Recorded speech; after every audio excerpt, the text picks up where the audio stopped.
आजमगढ़ जिले में निकाय चुनाव के नामांकन के अंतिम दिन आजमगढ़ नगर पालिका से भाजपा प्रत्याशी अभिषेक जायसवाल दीनू ने सदर तहसील में अपना नामांकन पत्र दाखिल किया। इस दौरान मीडिया से बातचीत में अभिषेक जायसवाल दीनू ने कहा कि वर्ष 2012 में मेरी माता इंदिरा देवी जायसवाल ने इस सीट पर तब जीत दर्ज किया था जब पूरे जिले में सपा का वर्चस्व था। पिछली बार मैंने निर्दलीय नामांकन के बाद वापस लेकर भाजपा प्रत्याशी को समर्थन किया था। इस बार पार्टी ने मुझे प्रत्याशी बनाया है। सभी संभावित प्रत्याशियों का भरपूर समर्थन मिला है जो इस बार ऐतिहासिक जीत दिलाने में सहयोग करेगा।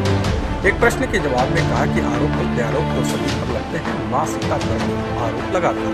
मैं तो बहुत छोटा हूँ। भाजपा कैडर की पार्टी है, यहाँ पर कार्यकर्ताओं के काम को सम्मान मिलता है।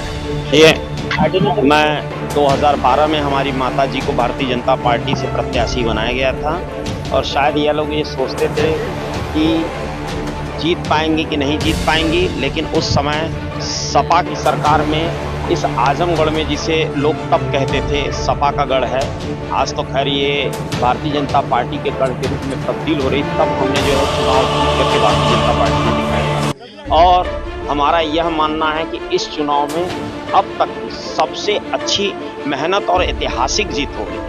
यह हमने, क्योंकि हम लोग मिलकर के भारतीय जनता पार्टी के कार्यकर्ता के रूप में और एक ईमानदार कार्यकर्ता के रूप में, एक कैडर के रूप में काम किया है। अगर पार्टी ने हमें टिकट नहीं दिया तो पर्चा भर के भी हमने वापस लेकर पार्टी को समर्थित किया है, क्योंकि कैडर है हमारा। और मैं यह कहता हूं कि भारतीय जनता पार्टी चुनाव जो यहाँ हमको प्रत्याशी के रूप में बनाई है, मैं इस बात का वादा दिलाता हूँ कि अब तक की सबसे शानदार और ऐतिहासिक जीत आजमगढ़ में दर्ज होगी, जो उत्तर प्रदेश में सारी जीतों से सबसे आगे है। ऐसा है, आरोप लगाने वाले तो मां सीता के ऊपर आरोप लगा दिए थे। अब इस आरोप का क्या जवाब है? अरे कोई प्रत्यक्ष प्रमाण तो दे हमें कि हम कहाँ थे। हम तो यहाँ पे हमारे क्षेत्रीय अध्यक्ष के साथ कन्वेंसिंग कर रहे थे। गुड्डू मिश्रा जी, हमारे माननीय अखिलेश मिश्रा गुड्डू जी जो आपके सदर विधानसभा प्रभारी, उनके साथ हमारे फेसबुक पर फोटो लगी कन्वेंसिंग कर रहे थे। कोई तो हमें कन्वेंसिंग करके ये दिखा दे कि हम सपा के लिए वोट मांगते। ऐसी भ्रम लगाई जाती है, जिस आदमी की प्रसिद्धि है उसी के साथ भ्रम लगाई जाती है। धन्यवाद। आजमगढ़ नगर पंचायत मार्टिनगंज में नामांकन के अंतिम दिन सभा प्रत्याशी रेखा ने पर्चा दाखिल किया। पर्चा दाखिला के दौरान पूर्व सांसद दरोगा सरोज भी रेखा के समर्थन में पहुंचे। नामांकन दाखिल करने के उपरांत प्रमोद राजभर के आवास पर पहुंचकर कार्यकर्ताओं को संबोधित करते हुए बताया कि सपा प्रत्याशी रेखा राजभर को नगर पंचायत चुनाव में उतारा गया है। सपा के मुखिया अखिलेश यादव को धन्यवाद ज्ञापित करते हुए मीडिया के सामने रूबरू हुए। इस दौरान सपा विधायक कमलाकांत राजभर, पूर्व प्रधान पंधारी यादव, पूर्व प्रधान सीताराम यादव, पूर्व प्रधान रामचंद्र यादव, सवाजीत यादव सहित अन्य लोग उपस्थित रहे। और मैं जनता को विश्वास दिलाता हूँ उनके मान सम्मान में, और किसी भी स्तर से हमको आना होगा चुनाव लड़ने के लिए हम सक्षम हैं। हम उनके मान सम्मान में कोई कमी नहीं आने देंगे और माननीय अखिलेश यादव की नीतियों और रीतियों में हम विश्वास करते हैं और सबको विश्वास दिलाते हैं कि इस नगर पंचायत से जीत कर समाजवादी पार्टी का झंडा ऊंचा रहेगा। और ये टाउन एरिया का जो चुनाव हो रहा है, नगर निकायों का जो हो रहा है, समाजवादी पार्टी के राष्ट्रीय अध्यक्ष माननीय अखिलेश यादव जी ने रेखा राजभर को अपना प्रत्याशी बना करके हम लोगों को बीच किया। हम लोगों से बात कर रहे हैं, जितना उत्साह है इस समय राष्ट्रीय अध्यक्ष के प्रति समाजवादी पार्टी की तरफ, इतना झुकाव है, मैं समझता हूँ आज तक मैंने कभी देखा नहीं था। ये पहली बार मैं देख रहा हूँ। अध्यक्ष जी ने, मैं उनको धन्यवाद देना चाहता हूँ कि राजभर रेखा को अपना प्रत्याशी बना करके मैदान में उतारा। आजमगढ़ जिले के मार्टिनगंज नगर पंचायत में भाजपा प्रत्याशी सरोजा देवी को नवनिर्मित नगर पंचायत में बड़े दमखम के साथ मैदान में उतारा है। इस दौरान पूर्व राज्य मंत्री कृष्ण मुरारी विश्वकर्मा ने कहा कि सरकार की नीतियों, कानून व्यवस्था और विकास व्यवस्था को देखते हुए नगर पंचायत मार्टिनगंज का विकास ही होगा और कमल खिलेगा। उन्होंने बताया कि विकास के मुद्दे पर, कानून के मुद्दे पर ही चुनाव लड़ा जा रहा है। मुख्यमंत्री योगी आदित्यनाथ ने जो प्रदेश क्राइम से लेकर कई मुद्दों पर नकेल कसी है, उसी मुद्दे को लेकर चुनाव लड़ा जाएगा। चौतरफा भाजपा सरकार में विकास ही विकास हो रहा है। भाजपा प्रत्याशी द्वारा नामांकन करने के बाद सबका अभिवादन किया गया। आज भारतीय जनता पार्टी ने जो हम जैसे छोटे कार्यकर्ताओं का सम्मान रखा है, इसके लिए मैं अपने कुछ और नीचे सभी लोगों का हार्दिक स्वागत और अभिनंदन करते हुए मैं मार्टिनगंज की सीट अपने पिछड़ों, गरीबों और मजलूमों का मेरे ऊपर सबका ही है कि मार्टिनगंज में सरोजा देवी को चेयरमैन बनाकर भारतीय जनता पार्टी के कमल के फूल को खिलाकर हम इसको कामयाब करें। ठीक। सरोजा देवी कुशल और नेतृत्व क्षमता रखने वाली महिला है और निश्चित रूप से इस नगर पंचायत जो बहुत जिले की सबसे पिछड़ा हुआ क्षेत्र है और इसके विकास के लिए काम करेंगे। आजमगढ़ न्यायालय ने अनुसूचित जाति की महिला की हत्या के मुकदमे में सुनवाई पूरी करने के बाद एक आरोपी को आजीवन कारावास तथा 10,000 रुपए अर्थदंड की सजा सुनाई। यह फैसला विशेष न्यायाधीश SC/ST कोर्ट के जज सतीश चंद्र द्विवेदी ने सुनाया। बता दें कि रौनापार थाना क्षेत्र के कादीपुर गांव में 22 दिसंबर 1997 की रात 11 बजे चनावती देवी की गोली मारकर हत्या कर दी गई। इस मामले में मृतका के पति जगन्नाथ ने तसव्वर निवासी करमैनी थाना बिलरियागंज तथा एक अन्य नाबालिग के विरुद्ध नामजद रिपोर्ट दर्ज कराई थी। पुलिस ने जांच पूरी करने के बाद दोनों आरोपियों के विरुद्ध चार्जशीट न्यायालय में प्रस्तुत कर दिया। नाबालिग आरोपी की पत्रावली किशोर न्याय बोर्ड भेज दी गई। अभियोजन पक्ष की तरफ से ADGC आलोक त्रिपाठी तथा अभियोजन अधिकारी मानिक चंद यादव ने कुल 10 गवाहों को न्यायालय में परिचित कराया। दोनों पक्षों की दलीलों को सुनने के बाद अदालत ने आरोपी तसव्वर को आजीवन कारावास तथा 10,000 रुपए अर्थदंड की सजा सुनाई। आजमगढ़ जिले के बिलरियागंज थाना क्षेत्र के छीही गांव में लगभग 8 माह पूर्व प्रॉपर्टी के लालच में पत्नी की हत्या करने के आरोप में पुलिस ने आरोपी पति को गिरफ्तार कर लिया है। बता दें कि बिलरियागंज थाना क्षेत्र के छीही गांव निवासी बदरुद्दीन की शादी वर्ष 1994 में गाजीपुर जिले के जंगीपुर निवासी शकीला बानो के साथ हुई थी।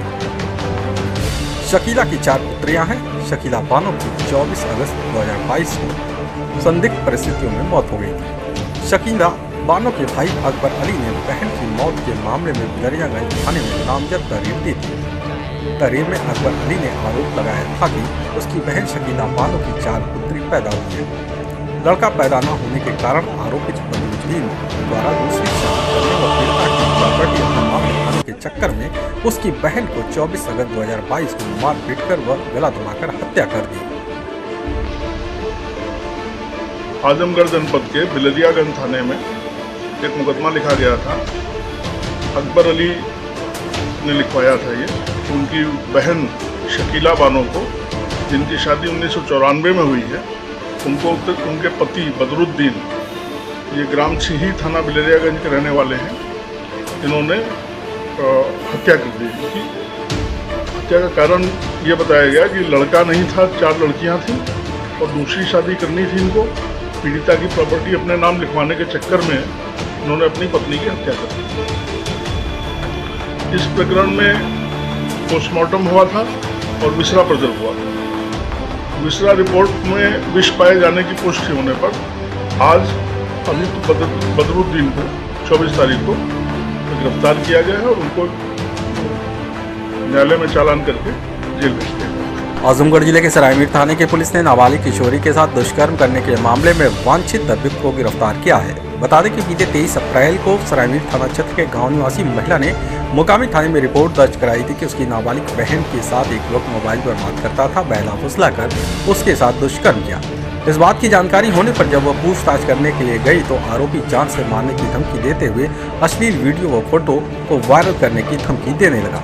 पुलिस रिपोर्ट दर्ज कर आरोपी की तलाश में जुट गई। इसी सरायमीर थाने पर तैनात प्रभारी निरीक्षक विवेक पांडे को मुखबिर से सूचना मिली कि दुष्कर्म का आरोपी युवक क्षेत्र के बस्ती बाजार के पास मौजूद है, जो कहीं भागने की फिराक में वाहन का इंतजार कर रहा है। सूचना के आधार पर प्रभारी निरीक्षक विवेक पांडे अपने हमराइयों के साथ दबिश देकर आरोपी युवक गोलू उपाध्याय उर्फ दिव्यांश को गिरफ्तार कर लिया। आजमगढ़ जिले के अतरौलिया थाने की पुलिस ने किशोरी का अपहरण कर दुष्कर्म करने के मामले में वांछित अभियुक्त को गिरफ्तार किया है। बता दें कि बीते 13 मार्च को अतरौलिया थाना क्षेत्र के गाँव निवासी व्यक्ति ने मुकामी थाने में रिपोर्ट दर्ज कराई थी कि उसकी नाबालिग पुत्री सामान लेने के लिए बाजार गई थी, लेकिन वापस नहीं लौटी। पुलिस रिपोर्ट दर्ज कर जांच शुरू की तो क्षेत्र के एक युवक का नाम सामने आया। इसी बीच चतरौलिया थाने पर तैनात उप निरीक्षक रविंद्र प्रताप यादव को मुखबिर से सूचना मिली कि किशोरी का अपहरण करने वाला युवक क्षेत्र के वैश्यपुर पुलिया के पास मौजूद है, जो कहीं भागने की फिराक में है। सूचना के आधार पर उप निरीक्षक रविंद्र प्रताप यादव अपने हमराइयों के साथ दबिश देकर आरोपी युवक मेहताब आलम को गिरफ्तार कर लिया। आजमगढ़ जिले के महाराजगंज थाने की पुलिस ने चोरी का खुलासा करते हुए 2 चोरों को गिरफ्तार करने के साथ ही चोरी के सामान को बरामद किया है। बता दें कि क्षेत्र के रमाकांत चौरसिया ने मुकामी थाने में रिपोर्ट दर्ज कराई थी कि उसकी दुकान का ताला तोड़कर चोर दुकान से 22 गत्ता सरसों का तेल, 4 मिक्सर मशीन व 30,000 रुपए नगद चुरा ले गए। पुलिस रिपोर्ट दर्ज कर आरोपी चोरों की तलाश में जुट गई। इसी बीच महाराजगंज थाने पर तैनात उप निरीक्षक सुनील पांडे को मुखबिर से सूचना मिली कि दुकान में चोरी करने वाले अभियुक्त खानपुर भगतपट्टी तिराहे के पास मौजूद हैं, जो कहीं चोरी के सामान को बेचने की फिराक में है। सूचना के आधार पर उप निरीक्षक सुधीर पांडे अपने हमराइयों के साथ दबिश देकर 2 चोरों को गिरफ्तार करने के साथ ही चोरी के 26 लीटर सरसों का तेल व 1700 रुपए नगद को बरामद कर लिया। पकड़े गए चोर में विकास कुमार महाराजगंज थाना क्षेत्र के ससना विश्वनाथपुर गांव का निवासी है, जबकि श्याम पलट नगरियागंज थाना क्षेत्र के भलवाई गांव का निवासी है। आजमगढ़ जिले के पवई थाने की पुलिस ने प्रतिबंधित मांस की तस्करी करने वाले 3 वांछित अभियुक्तों को गिरफ्तार किया है। बता दें कि पुलिस अधीक्षक अनुराग आर के निर्देश पर अपराध व अपराधियों के खिलाफ चलाए जा रहे अभियान के क्रम में पवई थाने पर तैनात उप निरीक्षक धर्मेंद्र कुमार सिंह अपने हमराइयों के साथ क्षेत्र में भ्रमण पर थे कि इस बीच मुखबिर से सूचना मिली कि 3 लोग पिकअप में एक गाय व बछड़ा को लाद कर कहीं ले जा रहे हैं। सूचना के आधार पर उप निरीक्षक धर्मेंद्र कुमार सिंह अपने हमराइयों के साथ घेराबंदी कर तीनों अभियुक्तों को गिरफ्तार करने के साथ ही उनके पास मौजूद पिकअप वाहन, एक गाय व बछड़ा, चाकू व 3 मोबाइल और 3000 रुपए नगद बरामद कर लिया। पकड़े गए अभियुक्तों में पवन कुमार व गुलशन पवई थाना क्षेत्र के दामनपारा गांव के निवासी हैं, जबकि विशाल यादव बलिया जिले के करम्मल मठिया गांव का निवासी है। आजमगढ़ जिले के धर्मा थाने की पुलिस ने दुष्कर्म के मामले में वांछित अभियुक्त को गिरफ्तार किया है। बता दें कि बीते 9 फरवरी को धर्मा थाना क्षेत्र के गांव निवासी महिला ने मुकामी थाने में रिपोर्ट दर्ज कराई थी कि एक युवक उसके घर में घुसकर जबरदस्ती दुष्कर्म की घटना को अंजाम दिया। पुलिस रिपोर्ट दर्ज कर आरोपी की तलाश में जुट गई। इसी बीच धर्मा थाने पर तैनात उप निरीक्षक सौरभ त्रिपाठी को मुखबिर से सूचना मिली कि दुष्कर्म का आरोपी खरियानी बाजार में मौजूद है, जो कहीं भागने की फिराक में वाहन का इंतजार कर रहा है। सूचना के आधार पर उप निरीक्षक सौरभ त्रिपाठी अपने हमराइयों के साथ दबिश देकर आरोपी कुश कन्नौजिया को गिरफ्तार कर लिया।